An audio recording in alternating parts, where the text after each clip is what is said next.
What's up, everybody? My name is Jjuan. Good to see y'all. Good to be seen. So I'm talking about this concept called the illusion of choice that I learned. I felt like it helped me in so many ways, and just wanted to give this to you leaders. And I want to thank Change Course for giving me the opportunity to speak again. And also want to thank Greg for putting the battery in my back and putting me on blast and telling the leadership team for Change Course, get him up there to talk about that after he listens to my podcast. So this is something I'm very passionate about. Now let's see if I know how to work a clicker. Boom, that's it, nice and easy, got it. So the illusion of choice, this how this term was coined. A little background about it. It was coined from a guy named Trevor Moawad. He passed away. He was a cancer survivor and beat it, and then it came back when he was 47 and he passed in 2021. But he is a guy who works with sports. He works with a lot of sports teams about just brain training and neutral thinking. His biggest mission was to demystify thinking, and he didn't want thinking to be just so that, oh, that person's smart, that's why they're able to do that. He wants anybody who even feel like they're not smart to be able to think and do smart things that they are capable of. But he also trained athletes how to not be negative, to be not positive, but to be neutral and assess the reality for what it is. So he was training with the Memphis Grizzlies. It's an NBA team. And he was working with Vince Carter. Anybody in here know who Vince Carter is? Oh, yeah. Okay, yeah. One of the greatest, if not the, in my opinion, the greatest dunker to ever live. And when he was working with the Memphis Grizzlies, Vince Carter was a 37-year-old man at the time.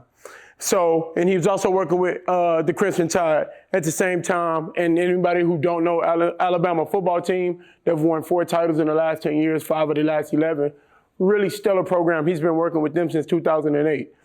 And that night he was working with the Grizzlies. He was working with Vince and talking with the team. And he told Vince he had to get out early because Alabama hit the trifecta that night. They had 3 players that got arrested.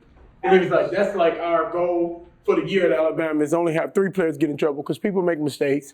And he said they did that in one night. So they were crushed. And it was definitely going to the bars, alcohol related. So Vince asked him, he was like, yo, those guys at Alabama, how many of them you think want to go to the NFL? Trevor said, if I had to make a guess, 7 or 8 out of 10, definitely want to go to the NFL. And he's like, so do they think they can just make any choice and get to the NFL by just going out and doing all this other stuff? He was like, what do you mean? They can't, they're the best athletes. He's like, no, choice is an illusion. Like, I'm 37 years old, and I got a few points on here. He said, I can't dunk the ball when I get it in transition, because if I dunk it, I won't be able to get back on defense, how old I am. So my knees won't allow me to get back. So if I got to lay the ball up, get back on defense to help my team out. I have to lift weights every day at this point in my career to be able to get my body to go for a game at 37 years old. It has to happen. And I cannot eat fast food at all after games, or my body will not be able to perform the next day at 37 years old. And then Trevor said, wait, so what do you mean like the illusion of choice? It's like choice is absolutely an illusion. If you know you got a goal, you got something that you want to accomplish, that's a finite amount of choices that you have to make. And you make those choices daily. Anything else other than that is an illusion. It's what you want. It's not what you need to do to be able to achieve your goals. So after that, Trevor left, and him and his team, he worked with Russell Wilson. They had a business, still a business called Leadership Minds. They coined the term illusion of choice. And I thought it was brilliant. I was like, this is super simple principle. So we'll go a little bit deeper. So what is the illusion of choice? So first things first, the world produces a ton of choices for us to do. Like, even if whatever journey we're on, we can go home every day, we can watch Netflix, or we can read a book. We have choices. We can eat a healthy dinner, or we can eat an unhealthy dinner. The world gives us a limited amount of choices. That right there is the illusion of those choices. And the finite choices are the choices that we make to achieve our mission. How do you make these choices? Whatever career you're on, we'll talk a little bit more about that later. But one of the easiest ways to make these choices is to write them down. You know what career choice you're on. You know where you want to go. Write it down. I use the acronym KISS a lot. Keep it super simple. I got a lot of people that say keep it stupid simple. I don't like saying stupid. So keep it super simple. So writing things down can be very impactful. I know I know that because over the course of my 28 years of life, I never wrote anything down. I always thought I had the best brain and I can remember everything. This year, I just started writing things down. I'm like, man, this is crazy. Instantly game changer. So writing it down is one way that you can figure out your choices. We'll have an assignment over that later as well. And also, when we're making choices or we're making changes in our careers and doing these things, the biggest thing that people never talk about is what you're willing not to do. So I'll give you one of my biggest ones. I'm a night owl. I can stay up late and be right back at it in the morning. That's one, not good for my brain health. And for two, not good if my wife want me in bed at a decent time. She like, bro, where you at? And also for three, it's not good for my career track if I want to do things in the morning that I got to do before work and then be productive at work. It's not good to stay up late. So now, for the first time ever in my life, I go to sleep at a regular bedtime at 9:30, and I feel like I'm old going to bed that late. I'm just like, 9:30 is already time to go down, but that's me. It's a willing not to do. I want to stay up late. I want to watch that late NBA game. My favorite basketball player is Kevin Durant. He just got traded to the Phoenix Suns. That game don't start till 9:30. I'm out.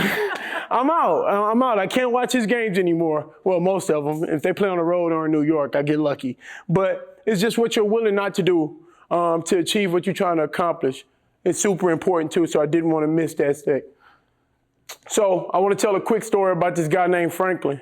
Do anybody not know what the SAT is? It's a standardized test.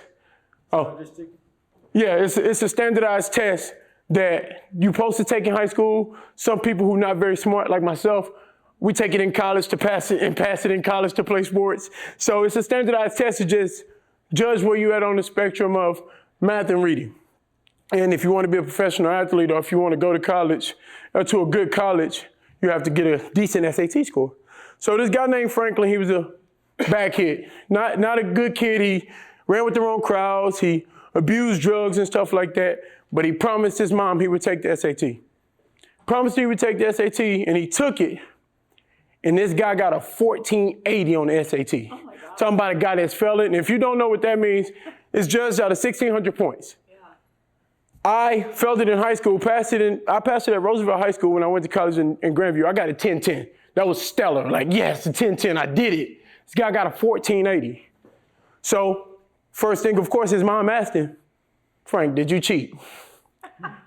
He said, no, Mom, I tried to cheat. I promise I tried to cheat. But how the Scantron was, I couldn't look at other people's answers. It was all different. That's really my score. His teachers, so after that, what he started doing, he started acting like a 1480. He started going to class. He stopped running with the wrong crowd. He changed his life completely, and he ended up finishing at Harvard and becoming one of the most successful magazine entrepreneurs ever. He started his own business and represented a lot of magazines. And he's living his life and crushing it as this entrepreneur in this magazine world. And SAT sent a letter in the mail 20 years later when he got a family and all this fun stuff. And his wife begged him to open it. I related to that so much because Sam make me open up mail. I do not like opening up mail. He was like, his wife kept nagging him and begging him to open it. After 3 days, he opened it, the SAT. So they'll do an annual review where every 10 years, they'll reassess scores and stuff like that. The guy actually didn't get a 1480 on the score. He was one of 13 people that got sent the wrong score. He actually got a 750. He bombed that thing. So the biggest thing is, guys, and the point that I don't want y'all to miss, it's not when you become a 1480, it's when you start acting like a 1480, it's when you change your life. His life changed when he started acting like a 1480, not when he got the 1480, because he actually never got it. So that was a funny story, but one thing I wanted to talk about was just behaviors change or either stay the same.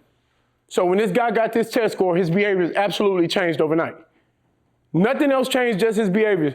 And in finite choices, he had a finite amount of choices. If you get a 1480, this is what 1480s do. The world know this. They go to class. They sit at the front row of their class. They help others. They normally tutor people. So his choices completely changed, and he went through it. And he got into Harvard. I mean, how do you fix that? His freshman year was awful. And he took that test, and his life changed forever. Also, and just take this with you, your behaviors are way ahead of your success.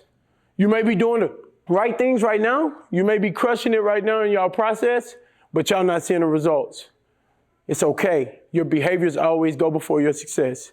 So start acting like that 1480 in your career, and your behaviors, your success will catch up with your behaviors every time. And the last thing is grace. I don't ever want to forget grace. And this is my spin on the illusion of choice, because this doesn't cover it.